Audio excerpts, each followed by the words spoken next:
Video games have always been a huge part of my life, but there was definitely a time that I was absolute dog shit at them. Whether it was Super Mario or Super Metroid, I was super sucking ass, and it didn't seem like that was gonna change.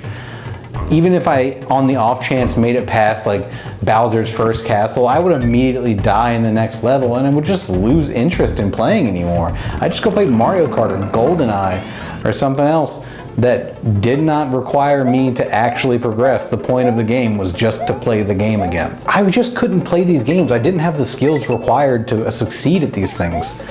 I couldn't get past the fact that Mario was a fat Italian boy who liked to run fast and jump high.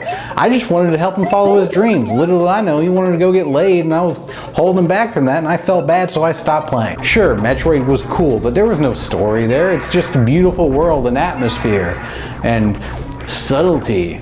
Yeah, subtlety works on a 6-year-old. Go take your nephew to see Inception. See how that works out. Have you ever had a dream that you'd do? I was worried that I wasn't ever going to get to fully enjoy a gaming experience because of my lack of skill, and that's when I was saved by gaming for thinking babies. I'm talking about those sweet, sweet turn-based wars of attrition, that delectable piece of Japanese booty meat with ridiculous stories and even more ridiculous titties. I'm talking about the JRPG. That wonderful brand of games that says, hey stupid, is this hard? Is this too hard for you? Well, this little guy's here to take care of you. You wanna go hang out with this guy? He's gonna take good care of you, stupid little bitch. Stupid little bitch.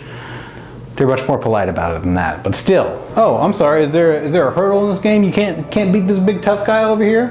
Well, I'll tell you what, why don't you go over here and murder his children, and then you'll get stronger and he'll be sad. So then it's gonna be way easier to kill him because he's saying, oh dear Lord, please just reunite me with my family. I miss them so much. Which brings me to what I want to talk to you about today, which is why bad gamers need RPGs. And specifically, I'm gonna talk about the ones that kind of saved my gaming habit. And saved might be a loose way to put a thing that has cost me tons of money and made me think, you know what, I don't need people. This is what I will do with my life.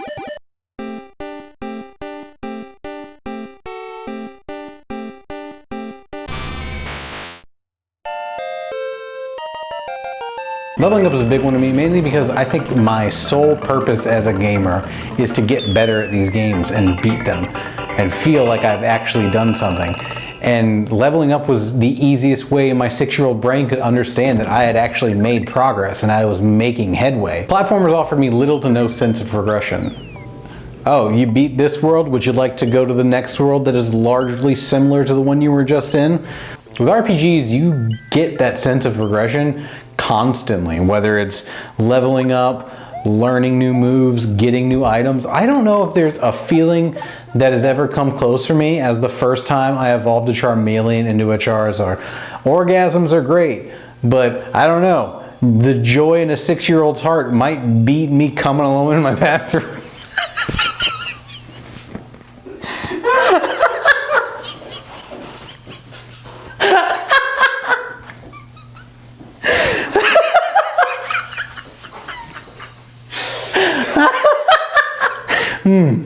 Oh, okay. I'm gonna see if I can say that with a straight face.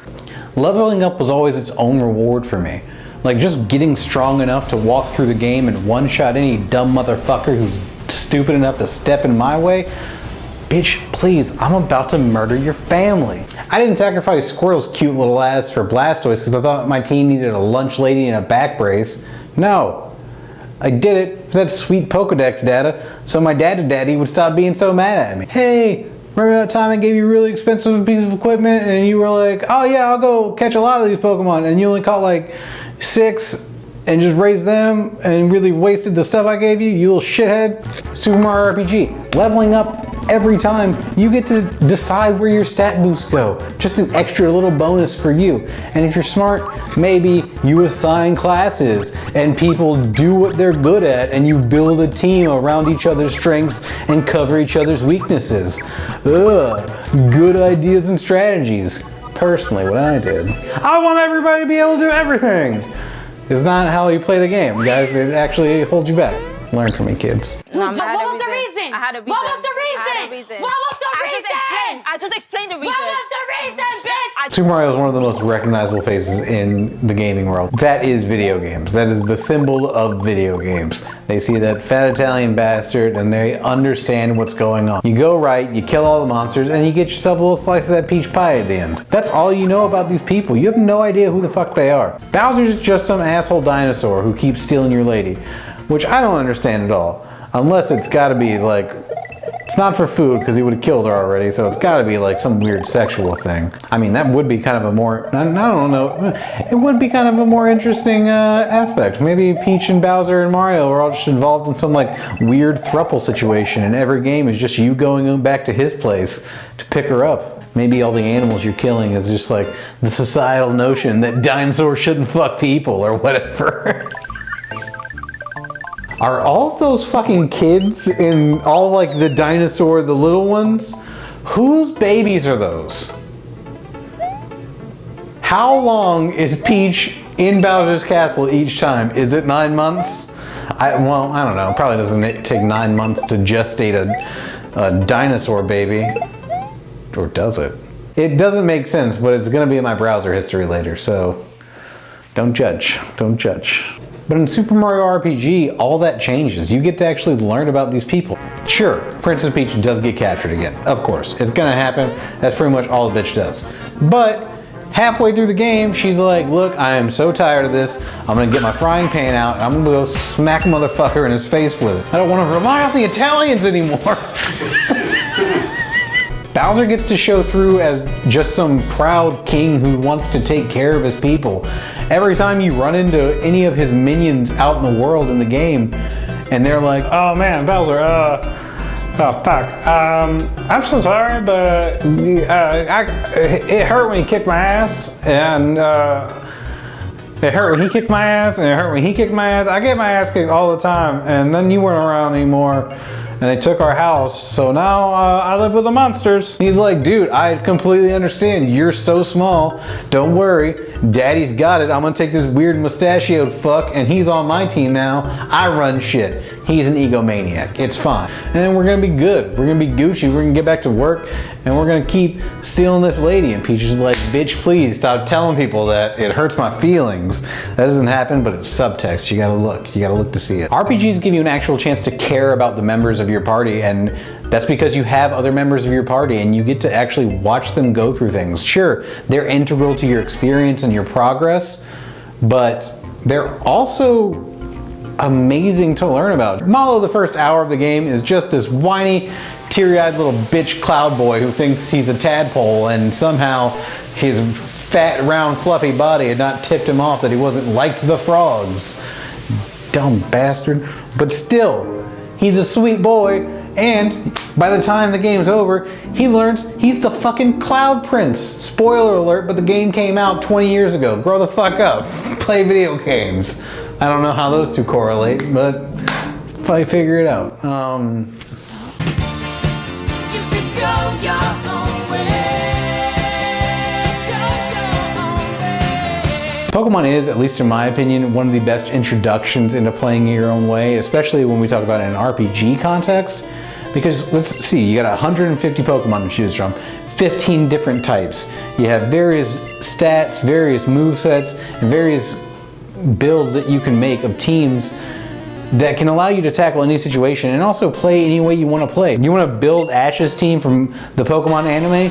Absolutely. It's very easy to do, and you're going to kick the shit out of everything because you have all 3 starters. You cheating bitch. I'm right there with you, but I had to, we have to call each other up. We have to keep each other honest. Maybe you want to be like me and go all attack moves all the time because there is no fucking mercy in this dojo, son. Or maybe you want to be a sneaky little nasty bitch boy and, I don't know, just poison every Pokemon your opponent has, and then do sand attack constantly, just throwing sand into their eyes until their Pokemon is just flailing around on the ground, dying in front of their master, and the owner of the Pokemon is just like, oh no, why'd you do this to Bulbasaur? We were just playing around. And I was like, I don't play, motherfucker.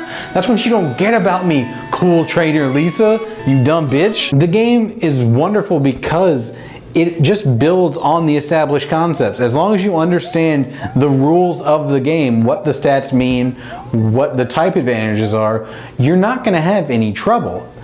It rewards you for learning the system of the game. And I think that's something that new gamers need especially. It may not be chess, but it could be Chinese checkers. It's slightly more complicated than regular checkers, but still, let's be honest with ourselves, we're playing checkers.